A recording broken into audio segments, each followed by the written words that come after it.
Bonjour, ici Ben Garneau qui vous présente sa nouvelle vidéo, La planète 9 selon les comics de Caltech. Pourquoi j'appelle ça les comics de Caltech? Parce que les informations qu'ils nous ont données au sujet de la planète 9, ça va certainement faire rire les astronomes professionnels. Alors, ce qu'ils nous ont donné comme information, c'est du faux. Alors, je vais vous expliquer tout ça en images. Allons-y. Donc, il nous propose une planète 9 qui aurait 10 fois la masse de la Terre et qui serait située à au moins 200 unités astronomiques. Peut-être même 600 et même 1200 unités astronomiques.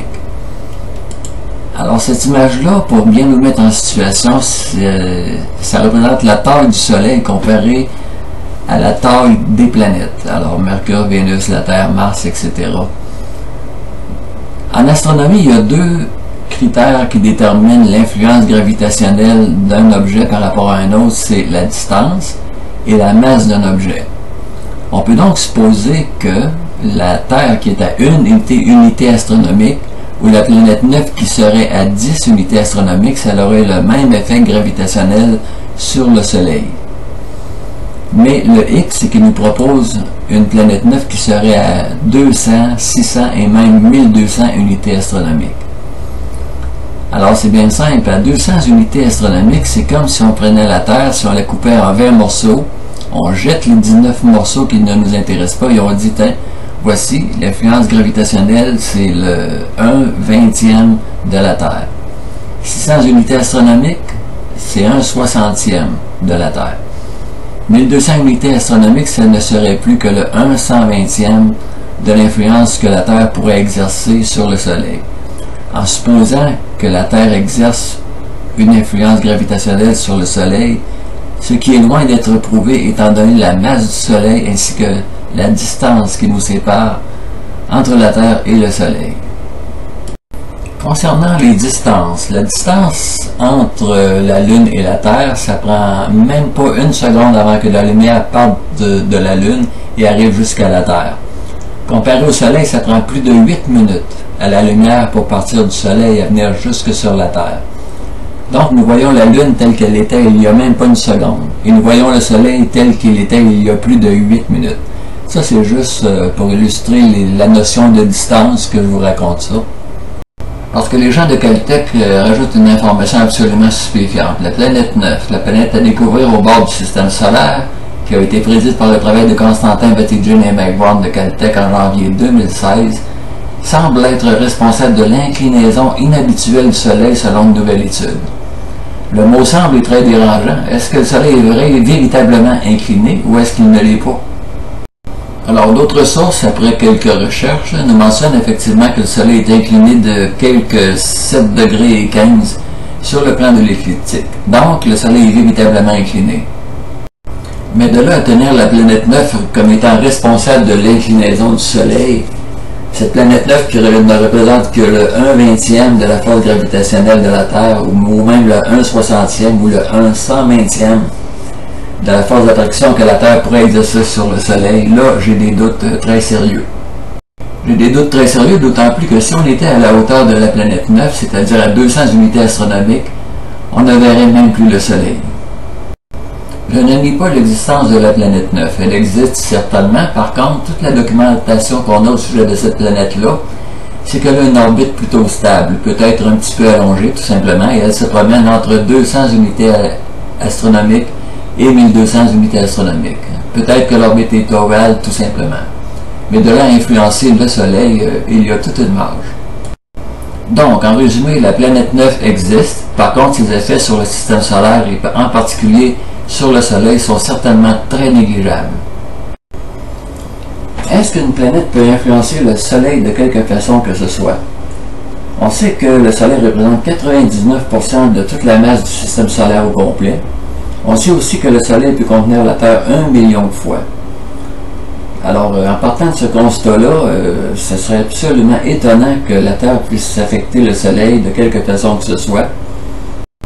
Compte tenu du fait que si on compare la relation qui existe entre la Lune et la Terre, alors la Terre peut contenir la Lune 50 fois et elle est à courte distance de la Lune. Alors c'est pour ça que les marées sont très visibles sur la Terre. Mais tout ce que je vous raconte là, les spécialistes de Caltech le savent très bien. La planète 9 n'a aucune influence sur le système solaire, en particulier sur l'axe d'inclinaison du Soleil. Alors pourquoi est-ce qu'ils racontent ça? C'est tout simplement qu'ils sont passés à la solde de l'élite.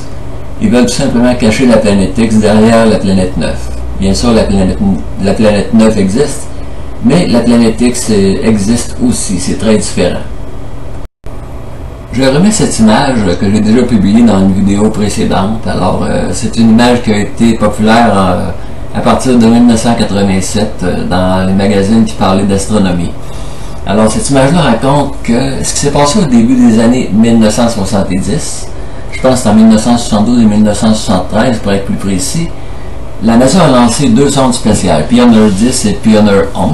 Ils ont lancé ça dans deux directions différentes et ils ont enregistré des déviations de trajectoire.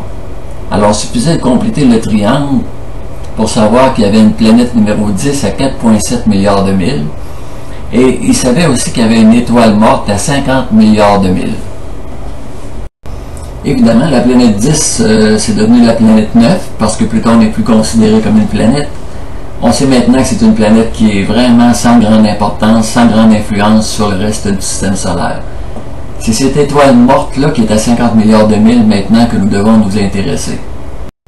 Plusieurs chercheurs le mentionnent. Les extinctions de masse seraient causées par la planète X. Alors, rien à voir avec la planète 9. Comme je le disais dans mon blog, les premières victimes vont être les animaux. Les animaux sont toujours plus fragiles parce qu'ils ont besoin d'un habitat spécial. Nous autres, c'est facile. Si on a trop froid, on rajoute des vêtements ou on en enlève pour, quand on a plus chaud.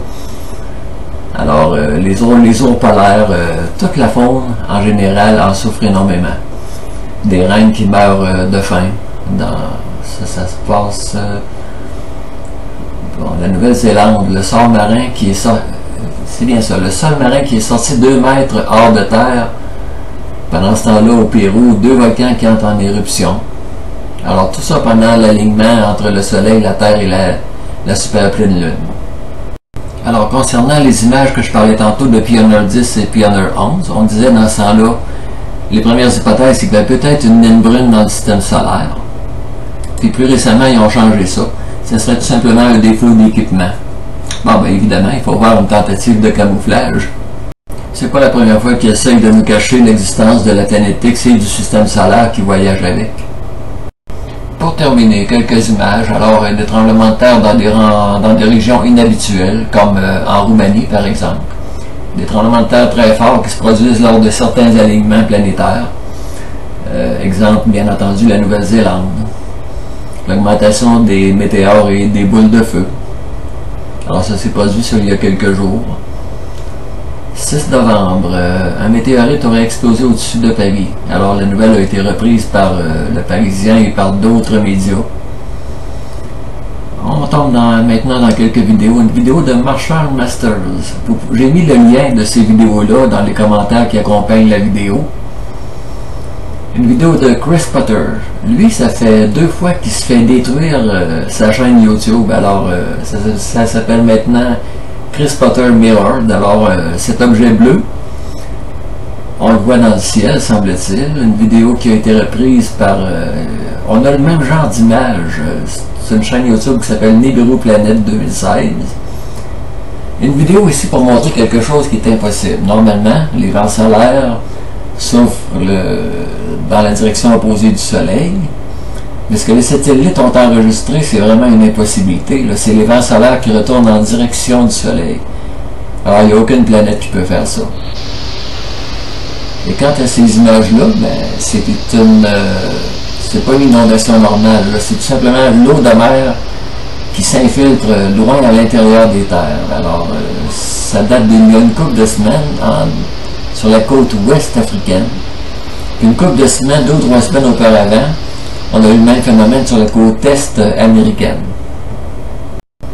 Alors voilà, il y a quelque chose de très puissant et de très électromagnétique qui s'en vient. C'est pas une planète, c'est ce qu'on appelle une naine brune. C'est peut-être le temps de créer un groupe d'entraide ou d'en joindre un. Alors, j'ai mis les liens dans les commentaires qui accompagnent la vidéo parce que dans les 6 prochains mois, je suis convaincu que les catastrophes naturelles en tout genre ne feront qu'augmenter. Alors c'est tout pour aujourd'hui. Je vous remercie de votre écoute et je vous dis à la prochaine.